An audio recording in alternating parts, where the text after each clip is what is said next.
Hello everyone. Welcome to our first video in the series for writing for the workplace, and welcome to the class as well.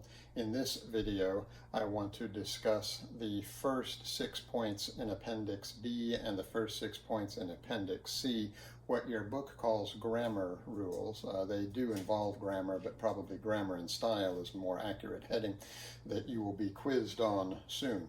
I don't have much to add to what the book says, but for those of you who are oral learners as opposed to learners by reading on the page, perhaps this video will be of some use to you. So without further ado, I would like to begin with the first point in Appendix B, and that is the rule that says you can begin a sentence with and or but. And indeed, I think that is true.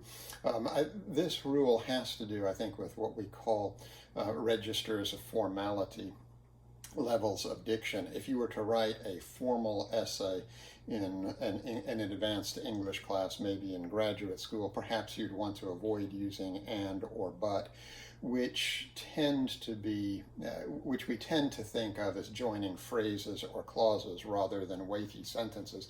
However, in informal communication and in business communication, where we tend to keep the sentences short and clear, I think and or but are perfectly fine to begin with now and then. You certainly don't want to overuse this device. As your book points out, and or but are also transitional words, and so the judicious use of such words at the beginning of a sentence can move your sentences along nicely and quickly. Typically, in more formal writing, we would begin with moreover in favor of and however instead of but and but are fine. Closely related to this old rule that you shouldn't begin a sentence with and or but is the old rule that you should not end a sentence with a preposition of, to, for, beyond, under, these kinds of things. And the reason for that, as indeed the reason for the old rule about not beginning a sentence with and or but, is because that typically was not done in Latin. In the old days when English grammar began to be a formally taught subject, most of those who taught had been educated in Latin and perhaps even Greek, and so Latin was a learned and elegant language, and in Latin you do not end a sentence with a preposition, and so it used to be drilled into students' head that you shouldn't end sentences with prepositions. However, as we get farther and farther, as people's immediate acquaintance with Latin becomes thinner and thinner, as people just don't spend much time with that language anymore, we realize that English has its own idiomatic expressions, and we don't since English is not Latin, we don't necessarily need to import rules from Latin and impose them on English. In fact, there's a famous story about this, that Winston Churchill, who was quite a wit, when asked about not using, he was very, very fine English prose stylist, by the way, and in fact won the Nobel Prize in part because of his style in the monumental history of World War II that he wrote. He, when asked why he ended a sentence with a preposition, he informed the other fellow that he was in fact correct. Ending a sentence with a preposition is something up with which I will not put. Now, if a sentence like that, if you're absolutely determined that you may not end a sentence with a preposition, then you have to give a rather strange locution like, that is something up with which I will not put. In fact, perfectly fine English says, I won't put up with that, or that's something that I won't put up with, ending the sentence with two prepositions, up and with. Perfectly fine to do in English. So the old rule that you may not do that, I think, no longer applies, and I think your textbook's absolutely right about that. Your textbook also in point number 3 insists on the distinction between good and well, and they're absolutely right about that. Good is an adjective, and therefore it modifies a noun, right? So product being a noun, you'd use the word good with it. This is a good product. Performance is a noun. That is a good performance. Evaluation. I got a good evaluation, a good 6 months evaluation from my boss. Good is a word then that modifies nouns. Well, being an adverb, is a word that typically modifies a verb. It can also modify other adverbs or even adjectives, but typically it modifies well. She played well. Right, because well in that case describes how she played. He works well with others. Well in this case modifies the verb works. It talks about how he works. So again, use good to modify a noun, use well to modify another verb. Also, as I say, well can be used to modify adjectives and adverbs. If you say that is if you say those are worn shoes, right? Shoes are a noun, worn are an adjective, and therefore, if you say those are well-worn shoes, that's how it can.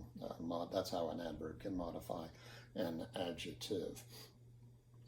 And so on. Written would be an adjective. That's a written essay. That is a well-written essay or a well-written business letter. So you want to keep that in mind. When it comes to a quiz, what I would do when you see good or well, I would draw a circle around that word, draw a line to the word that it modifies, and then determine is that word a noun or is that word a verb. If the word is a verb, then you'll want to say well, and if the verb is a noun, you want to say good. So if people ask, how are you doing, you want to say well. If they ask, because that's a word that modifies a verb. All right, then for the fourth point, we get into slightly more complicated, and this is straight grammatical territory, subject-verb agreement. This is the most basic rule in English grammar. Remember that the verb can be either plural or singular, and the subject, which has to be a noun, can be either plural or singular. And so if you've got a singular subject, a singular noun, then your verb must be singular. And if you've got a plural subject, then you must have a plural verb. So that's why we don't say he go to the store or he take the quiz at the end of the week. We'll say, because take is plural, right? They take a break. Take is plural. Takes is singular. So we'll say he takes a break at the end of the week, or she writes a good letter. We'll say that. That much is obvious. However, there are cases where you might have to stop and think for a moment, which won't seem quite as obvious. One is if you have a compound subject. So, for instance, if you have a subject that includes the word and, so you've got one noun and another noun, and all of that together is the subject of your verb. So you might say green eggs and ham. All of that, or biscuits and gravy, all of that together really is one item. So I would say biscuits and gravy is my favorite comfort food, is my favorite food. If you say, but ordinarily when you use the word and to link to nouns, what you're doing then is changing a singular to a plural subject, because one and one make more than one, make a plural. So we might say the shipment and the what may we say? Pardon me. We might say the shipment and the receipt will go out in tomorrow's mail, because shipment is one thing and receipt is one thing. Both of those together make two things. So that's why we take a plural verb, go. They go out in tomorrow's mail. The shipment goes out in tomorrow's mail. The receipt goes out in tomorrow's mail. But the shipment and the receipt go out in tomorrow's mail.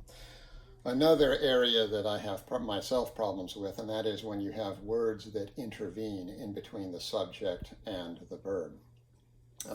If you were to say something like, a book by two authors is sometimes better than one, you might be tempted to say, because authors is so close to the word, to the verb, you might be tempted to say a book by two authors are often better than one. And that is an error, because really the subject of that sentence is book. So it's the book is better. A book by two authors is better than one, even though the plural noun authors comes right before the verb. That plural noun is not the subject. And by the way, we'll talk more about this in just a moment, because in Appendix C, one of the suggestions is that you keep the subject and the verb very tightly together and not overuse intervening verbs and intervening words. So that would, if you follow that practice there, it will help mitigate any problems you might have with this rule number 4. And then a couple of other points to bear in mind. These are points 5 and 6 for Appendix B. Ordinarily, if you just have the word either or neither without anything qualifying them, that will stand for a singular subject, right? So if you say the vice president and the CFO are both have been with the company a long time, either is able to answer your questions, right? Because you have a choice between the vice president or the CFO. Take your pick. In either case, you're left with one. Either is able to answer your questions well.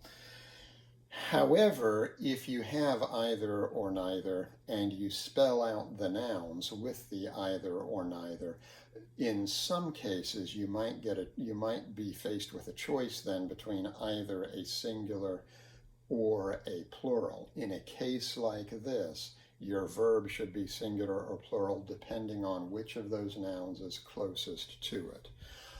Either Jill or her parents, right, are ardent Cowboys fans. In this case, we'll use the plural verb are because we have a choice between Jill, singular, and her parents, plural. Either Jill or her parents are ardent Cowboys fans. Either her parents or Jill is available to answer your questions. In that case, we would use the singular is, because again, you've got a choice between a plural and a singular, but the singular is the one that is closest to the verb. So keep that in mind. And that, I hope, was clear. At least it should be clear if you use it as, if you're using it to supplement your reading in the handbook. And now I'd like to move on to Appendix C, the first 6 rules of Appendix C. The first suggestion there is that you hyphenate 2-word adjectives, or adjectives that consist of more than 2 words. So, for example, we might say, we ought to say,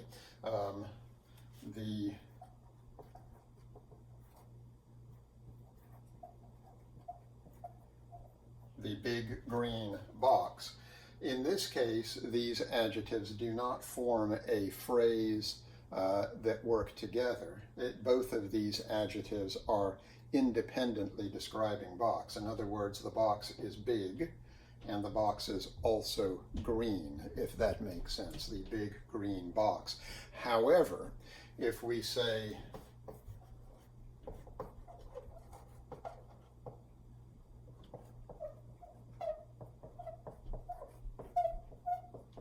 in the same way that we would say the large boy, the young boy, the tall boy, the slim boy, the fast boy, large, tall, slim, young, old, those are all adjectives. So this whole phrase here is also an adjective describing boy. And notice that in this case, these words all work together.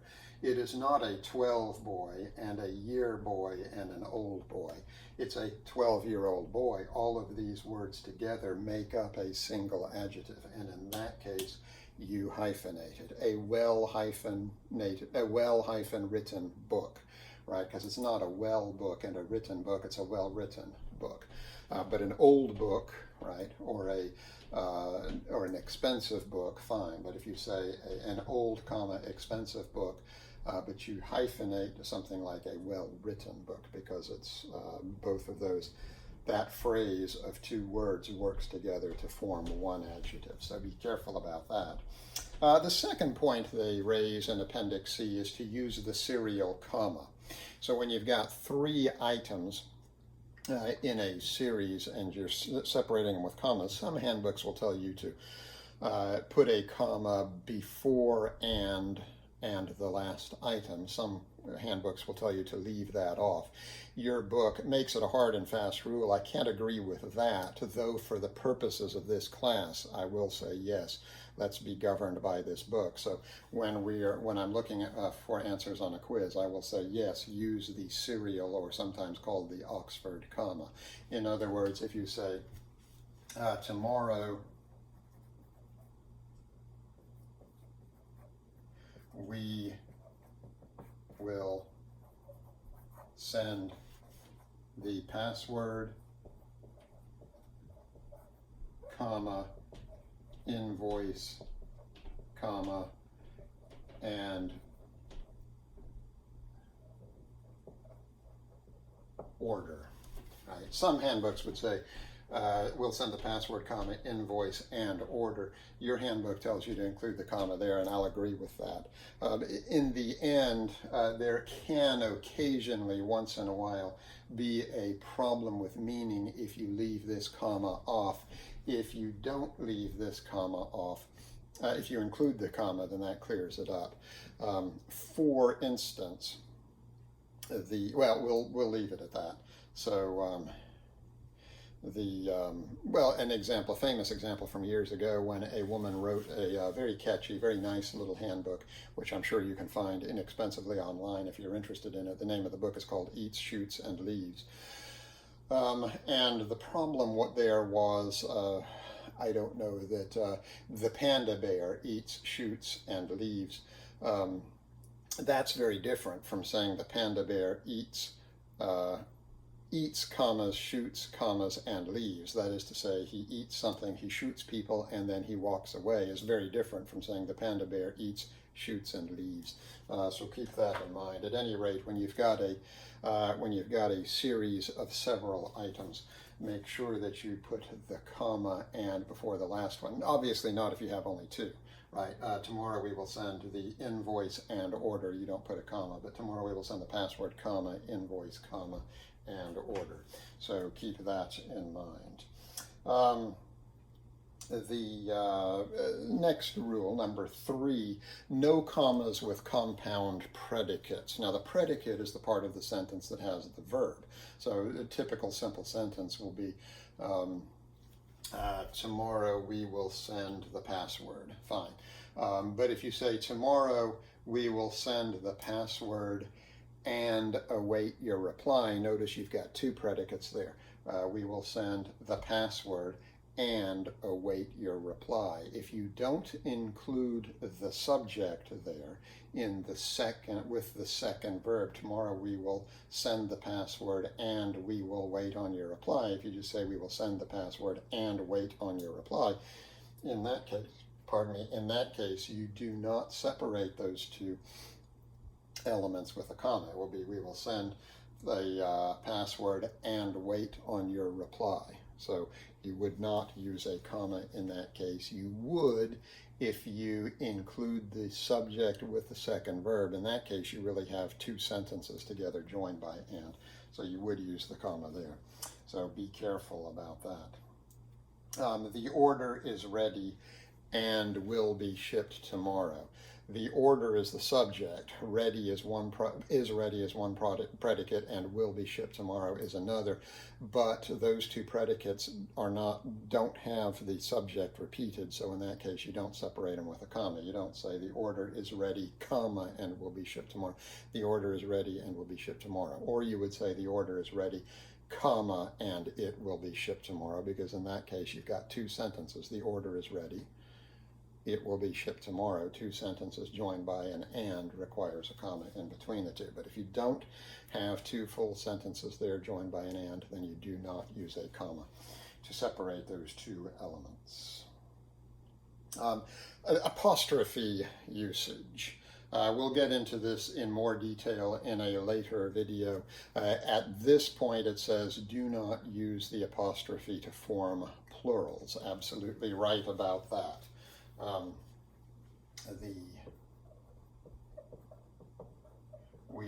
We say the shipment. If you want to make it plural, we just simply say the shipments.